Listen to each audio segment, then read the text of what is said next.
SIPRI की report ने मचा दिया तहलका। भारत नंबर 1 पोजीशन पर। टॉप 10 में भारत के दुश्मन पाकिस्तान और चीन की भी जगह। भारत हुआ सतर्क। 11% गिरावट के साथ भी भारत ने दुनिया को पछाड़ा। सिप्री रिपोर्ट में बोल रही है भारत की तूती। भारत को आड़े हाथों लेने के लिए पाकिस्तान चला गया यूएन।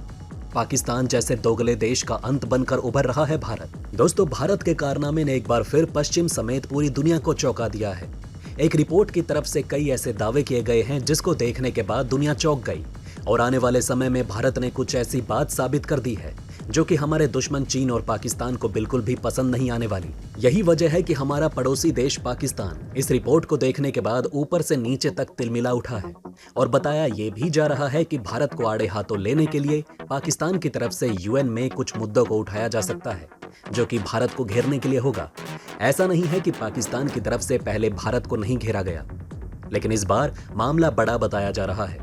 इस रिपोर्ट ने भारत को दुनिया के हर देश के ऊपर पहुंचा दिया और इस लिस्ट में नंबर 1 बनकर उभरा है। ये कुछ बातें हैं जो हमारे दुश्मन को बिल्कुल भी पच नहीं रही है।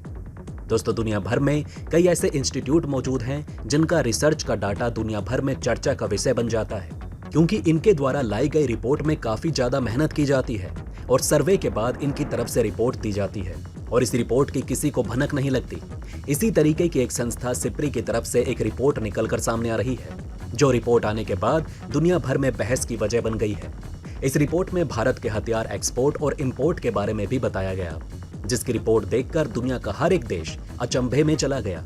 इस रिपोर्ट में भारत की हकीकत बताई गई और हकीकत को देखने के बाद पाकिस्तान बुरी तरीके से तिलमिला उठा है। भारत का पड़ोसी और भारत का पक्का दुश्मन पाकिस्तान इस रिपोर्ट का फायदा उठाकर संयुक्त राष्ट्र में भारत का विरोध कर सकता है। इसको लेकर कई तरीके की बातें निकल कर आ रही हैं। इस वीडियो में हम सभी बातों को जानने वाले हैं और ये भी बताने वाले हैं कि आखिर इस सिप्री की रिपोर्ट में भारत के लिए कौन सी बात कही गई जिससे हमारा पड़ोसी इतना ज्यादा तिलमिला उठा और भारत को लेकर संयुक्त राष्ट्र तक जाने की आशा लगाई जा रही है। तो चलिए जानते हैं सभी बातों को डिटेल में और बढ़ते हैं वीडियो की तरफ बिना किसी देरी के। दोस्तों, सिप्री की तरफ से एक रिपोर्ट जारी की गई जिसमें सिप्री ने बताया कि दुनिया में सबसे बड़ा आर्म इंपोर्टर और एक्सपोर्टर कौन है। इस रिपोर्ट में भारत का नाम लिया गया है। रिपोर्ट में बताया गया कि भारत ने दुनिया को पीछे छोड़ दिया है और साल 2018 से 2022 के बीच में भारत की तरफ से इतने ज्यादा हथियार इंपोर्ट किए गए जिसको लेकर भारत ने अपने नाम रिकॉर्ड बना दिया।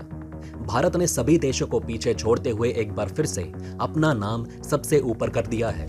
एक तरफ सिप्री की तरफ से ये बात कही गई कि भारत दुनिया का सबसे बड़ा हथियार खरीदने वाला देश है, तो वहीं दूसरी तरफ 5 साल के इस पीरियड में भारत ने अपनी रिपोर्ट में 11% की गिरावट लाई है, जो कि इस बात को दर्शाता है कि भारत आत्मनिर्भरता और मेक इन इंडिया प्रोजेक्ट के तहत अपने देश में ही काम करता हुआ चला जा रहा है। ये बात भी दुनिया को हैरान करती है कि भारत 11% गिरावट के बाद भी दुनिया का सबसे बड़ा आर्म इंपोर्टर देश बना हुआ है। इस चीज से आप अंदाजा लगा सकते हैं कि भारत कितनी बड़ी संख्या में अपनी देश की सुरक्षा के लिए हथियार खरीदता होगा। सिप्री की नई रिपोर्ट में भारत का नाम सबसे ऊपर लिया जाता है। उसके बाद सऊदी अरब, कतर, ऑस्ट्रेलिया और चीन दुनिया के 4 सबसे बड़े आर्म खरीदने वाले देश हैं। अगर हम 10 सबसे ज्यादा दुनिया के आर्म खरीदने वाले देशों की लिस्ट देखेंगे तो उसमें हमें 4 मुस्लिम देश भी दिखाई देंगे, जिसमें सऊदी अरब, कतर, पाकिस्तान और इजिप्ट मौजूद हैं। अगर हम बात करें वो कौन सा देश है जिसने दुनिया में सबसे ज्यादा हथियार बेचे, तो उसमें सबसे ऊपर अमेरिका का नाम निकलकर सामने आ रहा है, जो कि दुनिया का सबसे बड़ा डिफेंस एक्सपोर्टर देश है।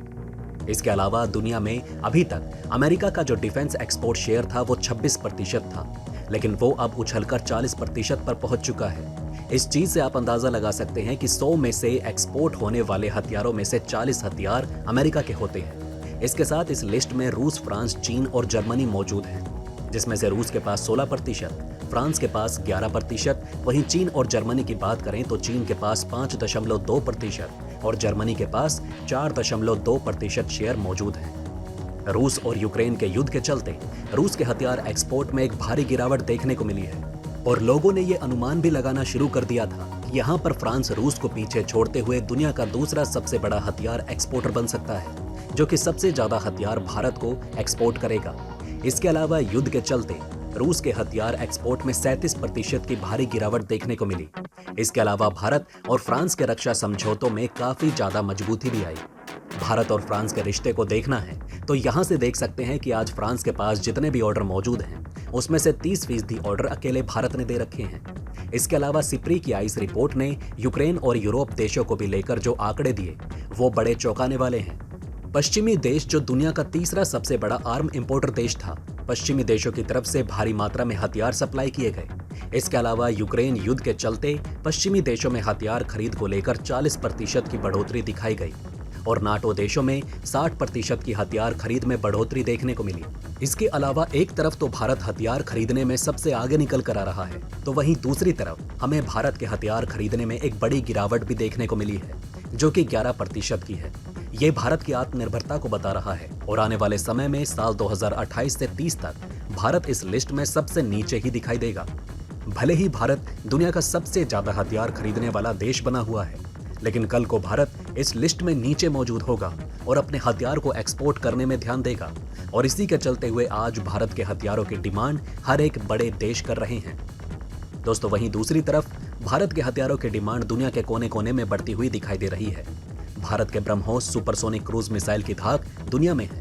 भारत ने ब्रह्मोस सुपरसोनिक क्रूज मिसाइल बेचने का फैसला किया। वियतनाम के अलावा इंडोनेशिया, दक्षिण अफ्रीका, चिली और ब्राजील समेत 15 देश अब तक ब्रह्मोस सुपरसोनिक क्रूज मिसाइल में अपनी दिलचस्पी दिखा चुके हैं। बीते 5 वर्षों में भारत के ब्रह्मोस सुपरसोनिक क्रूज मिसाइल की धाक दुनिया में बनी है। भारत ने ब्रह्मोस सुपरसोनिक क्रूज मिसाइल बेचने का फैसला लिया। वियतनाम बीते 5 वर्षों से ब्रह्मोस मिसाइल की मांग कर रहा है। इतना ही नहीं, हनोई ने ब्रह्मोस खरीदने का आवेदन साल 2011 से कर रखा है। भारत ने पहली बार फिलीपींस के साथ ब्रह्मोस सुपरसोनिक क्रूज मिसाइल बेचने का करार किया। फिलीपींस ने अपनी नौसेना के लिए ब्रह्मोस का सौदा किया। फिलीपींस के रक्षा मंत्री डेल्फिन लोरेजाना की ओर से 11 दिसंबर को एक नोटिस जारी किया गया। ये रक्षा सौदा भारत में बने रक्षा उपकरणों का सबसे पहला बड़ा सौदा होगा। पहली बार ब्रह्मोस का परीक्षण साल 2004 में किया गया था। ब्रह्मोस मिसाइल को साल 2007 में शामिल किया गया। इस मिसाइल से थल सेना, वायुसेना और नौसेना तीनों के लिए अलग अलग वर्जन है। वैसे दोस्तों, आपको क्या लगता है, बौखलाया पाकिस्तान भारत को यूएन तक ले जाने की ताकत रखता है या फिर नहीं? आप अपनी राय हमें नीचे कमेंट बॉक्स में अवश्य लिखकर बताएं और इस वीडियो को ज्यादा से ज्यादा शेयर करें ताकि सब तक ये जानकारी पहुंच सके। जय हिंद, जय भारत।